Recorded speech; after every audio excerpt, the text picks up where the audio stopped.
precious cornerstone, sure foundation. You are faithful to the end. We are waiting on you, Jesus. We believe you're all to us. Holy Son of God, sent from heaven, hope and mercy at the cross.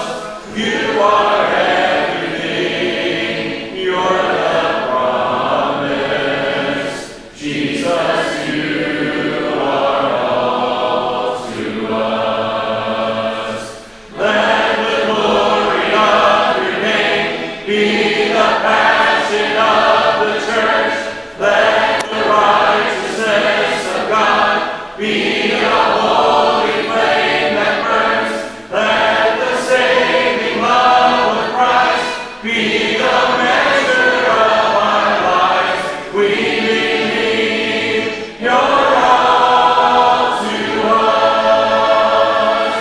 When this passing world is over, we will see you face to face, and forever we will worship Jesus. You are all to us. Let the glory of your name be the passion of the church. Let the righteousness of God be a holy flame that burns. Let the saving love of Christ be the measure of our lives. We believe you're all to us.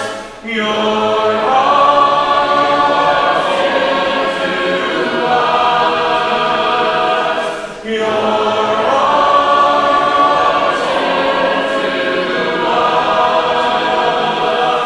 You're all to us. Jesus, you are all to us. Let the glory of your name be the passion of the church. Let the righteousness of God be the holy flame that burns. Let the saving love of Christ be the measure of our lives. We believe you're all to us. We believe you're all to us. Hey guys, coming to you from my office. It's Friday afternoon, and I'm kind of scrambling to get everything ready for post-winter storm. By the time you watch this, we'll know what we got and how bad it is. If we have power, if we don't have power, who knows? But I do know that part of what I have to do this afternoon is I have to prepare for my classes on Monday and Tuesday, because they've already announced that classes will be online on Monday and Tuesday. So I have to get some assignments ready and videos ready. And it's in moments like these that I'm reminded, number one, I hate making videos like this. I mean, I'm glad to make them, you know what I mean? But like, this is so sort of uncomfortable for me, compared to just standing in front of people in real time. But I got to do some of these for my classes here. And I'm reminded that Freed-Hardeman was never intended to be an online school, right? Obviously, I hope that in my classes and in classes across campus, you get first class information, right? Information that you could get at other universities, but you can get that here. But the reality is you can get good information about anywhere. But you say, okay, if somebody might come to Freed-Hardeman then for that information from a Christian perspective, and that's true. But you can still get that online and in books or at other institutions. But the reason students come to Freed-Hardeman is not just for the information, right? You come for the community, which is why we don't work as an online school. We may have to do it for some snow days. And of course, COVID kind of messed all that up. But that was when we kind of discovered, boy, it's not why people come here. People come here so that they can get that information, get that college degree, but right alongside of Christian community. I think church is similar to that. Let me explain. God could have just given us information. He could have just given us a Bible and said, hey, here you go. Take off with this. Just follow this the best you can. I could, if God had done that, or if the church was meant to function, I could just give you information, right? I could just preach sermons on video. I could write bulletin articles and just give you the information. But the wisdom of the church is that info is not enough, right? Info is important. We wouldn't know about the gospel without info, but we need community, right? Just like Freed Hardeman doesn't exist just for the information that's shared. It's that information inside of that community that makes it valuable and makes it the reason that people want to get that Christian education. You see, the church is not just about information. As important as the information that we share is, we need more than information. We need the church. And I think all of that then reminds us of the wisdom of the church. Let me point you to a verse that reminds us of just how important the church is and how we see God's wisdom in it. Ephesians chapter 3, verse 10. So that through the church, the manifold wisdom of God might now be made known to the rulers and authorities in the heavenly places. If you listen to that, the very existence of the church is a demonstration of God's wisdom. And if there's anywhere the world should see God's wisdom, it's in us, it's in the church. Maybe I could say it like this, as a reminder on this snowy or icy Sunday. Again, I'm looking out the window and there's nothing yet as I share this with you, but as we prepare for this, just a reminder that in a me-focused digital world of isolation, exclusion, and division, we need the wisdom found in the church more than ever. In what ways can we see the wisdom of God in the church? Let me share a couple of ways with you today. Number one, I think we see the wisdom of community in an individualistic age. We know that we live in a very me-centered world. The internet is very me-centered. Social media is very me-centered. When we make that our source of wisdom or information, we only get what we want, right? They call it the algorithm, right? Where it's going to feed you more of what you look for. And so this past week, what I got a lot of on social media, I got a lot of weather, right? Just from places that I don't even care about. Like, why are they giving me weather reports from other places across the South or other regions? I'm not looking for that, but it knows I've been looking for weather. Or sports related things, right? It gives us what we want to hear because that's what it's good at. That's what it does. You can make your social media only have the side of the story that you want to hear. And so in our culture, people emphasize things like speaking my truth, and everyone has an opinion to the point that we won't even consider actual evidence. So speaking our truth isn't always healthy. I need a source of wisdom that is focused on God, not me. I mean, isn't that why we gather as a church? When we gather as a church, and this is a good reminder on a week when we're not gathered as a church, it's the one moment of the week where we are, at least we should be, focused on God and His wisdom. So the church is a humbling weekly reminder that it's not just about me. And in a world full of narcissism and desperate for attention, that's a reminder that I most definitely need. I can't help but think of Hebrews 10, 24 and 25. And let us consider how to stir up one another to love and good works, not neglecting to meet together as is the habit of some, but encouraging one another, and all the more as you see the day approaching. When we gather, it's a reminder that it's not just about me. I need this community. But I think we also need the wisdom of including outsiders in an insider age. Listen, we live in an age where, again, those algorithms feed us voices that we already agree with and people who already think like us. I mean, social media rewards that sort of thinking. It gives us other people just like us. It's an insider age. And if you don't look just like me or act like just like me or agree with me, I'm going to shut you out and maybe even cancel you. I think about Ephesians chapter 3 and the very passage where Paul talks about the wisdom that's found in the church. Ephesians chapter 3, verse 10, again, it says, so that through the church, the manifold wisdom of God might be made known to the rulers and authorities in the heavenly places. But look a couple of verses before that. Look at verse 6 of chapter 3 of Ephesians. This mystery, the mystery of the gospel, is that the Gentiles are fellow heirs, members of the same body, partakers of the promise in Christ Jesus through the gospel. We're fellow heirs in spite of our differences. You get to verse 8. To me, Paul says, though I am the very least of all the saints, this grace was given to preach to Gentiles the unsearchable riches of Christ. It's as if Paul is saying, I'm an outsider, but God used a sinner like me to preach to the Gentiles, the outsiders. Verse 9. And to bring to light for everyone what is the plan of the mystery hidden for ages in the God who created all things, so that through the church the manifold wisdom of God might now be made manifest. Doesn't the world need to see what it looks like to include outsiders? Don't we need that wisdom? We wouldn't do it otherwise. We would silo, right? We'd have our little group just like me here and my little group just like me here.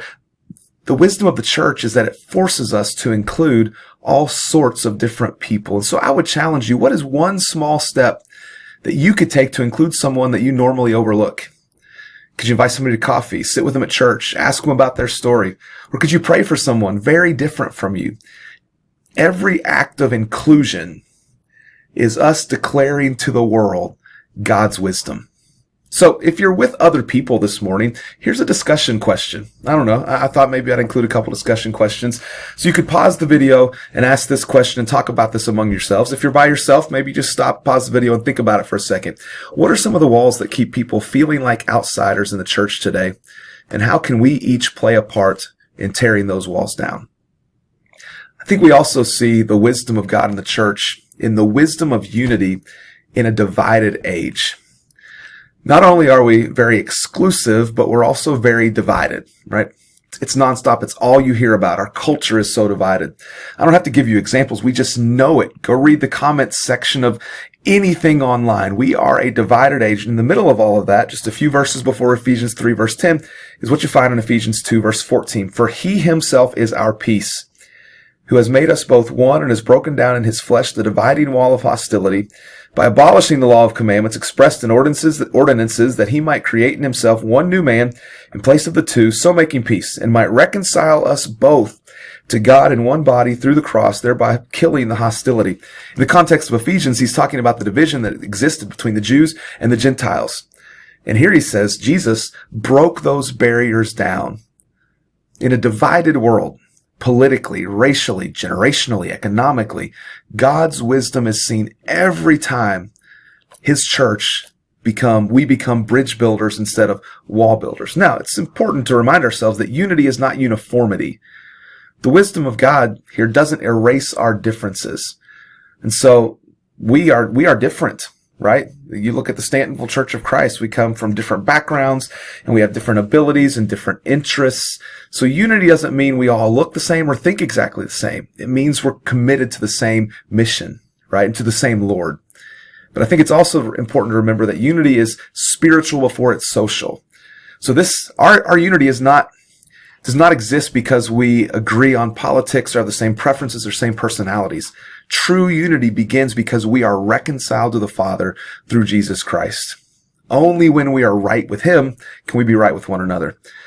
And so the church should be the one place where our world sees a better way, where people who are different pray together, where people who are different serve side by side, where Christ's peace is stronger than our opinions. And so a challenge for you is this: take one practical step towards unity. Reach out to someone you've avoided. Speak grace instead of criticism, or intentionally sit with someone at church or somewhere different than you. Every time we choose peace over what I want, we are displaying the wisdom of God in our world. So here's another discussion question that you could maybe pause and discuss. What are some walls that still exist in our churches or communities today? And what would it look like for us to be the ones who start rebuilding the bridge? Here's another reason I think that we see the wisdom of God in the church. We see the wisdom of Christ-centered rhythms in a me-centered age. So in our culture, customer service is everything, right? And if a business doesn't give good customer service, what happens? It gets posted online for everybody to see. And while we ought to be concerned about treating guests well, weekly rhythms of a church just gathering and singing and praying reminds me it is not about me and it's all about God. Again, Hebrews chapter 10, verse 24 and 25. It's this reminder that we ought to meet together, and there's a rhythm in that. And when we gather as a group of people, right, it's a reminder all of a sudden that this isn't about me, that it's all about, ultimately, about Christ. Look at Ephesians chapter 1, verse 20.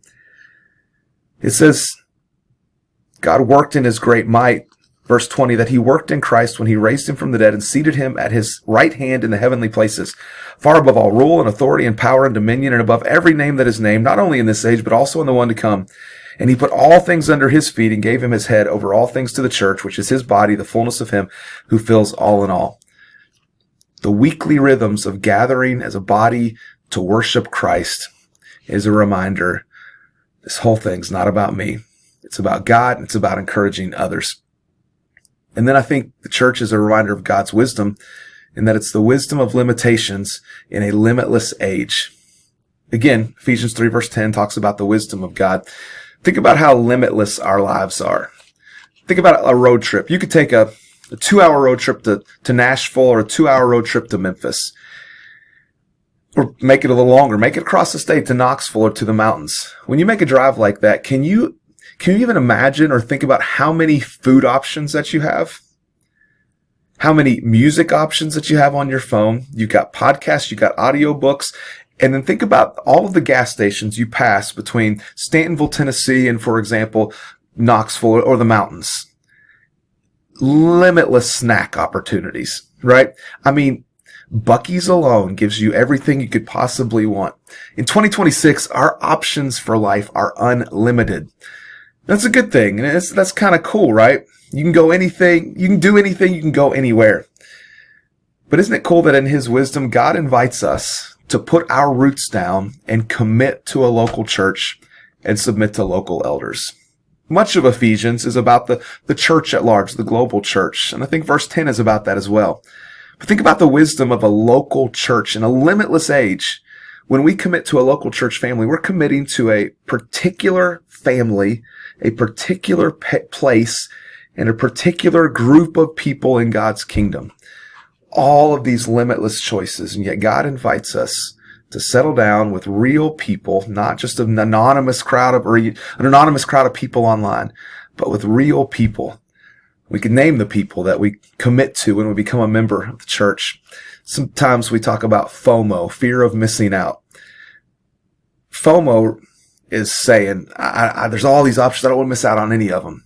But the church, the local church, provides us with a specific place, and it challenges FOMO and that restlessness that causes us to move on really quickly and always be looking for something more and something better. And so I want to challenge you to place your roots here in our church and only leave if it's absolutely necessary for the spiritual welfare of your family. Here's a discussion question you could pause on. In a world that tells us we can go anywhere, do anything, and change directions at any time, why do you think God calls us to plant roots in one local church community? All right, and here's the last one. The wisdom of embodied community in a digital age. And all I want to say here is the church is a reminder in a digital age where there's all of these digital connections that we have real physical connection, in-person relationships. And in a digital world where we could do all the stuff digitally, and I'm thankful for technology, we need to be with each other. You can't replace that. You can't replace that. So when we gather, we can't fool anyone. There's no digital image. This is a place where we really know each other. So I'll challenge you to get engaged with our church. Get to know people, not just profiles. Stay and talk for a minute. Introduce yourself to someone you don't know. Ask questions. Just be friendly. And again, it's easy to say this when we literally are doing this digitally today. But I love that the church is a reminder that God created us for in-person relationships. I'm thankful for the fact that we can connect digitally in rare weekends like this or in challenging seasons of life. I'm thankful we have digital means of sharing information and can watch a Stantonville video if we can't happen to make it to one of our gatherings. But I'm also thankful that God, in his perfect wisdom, knew that we needed more than just information, that we needed a real in-person community. Love y'all. Hope you stay warm. There is beyond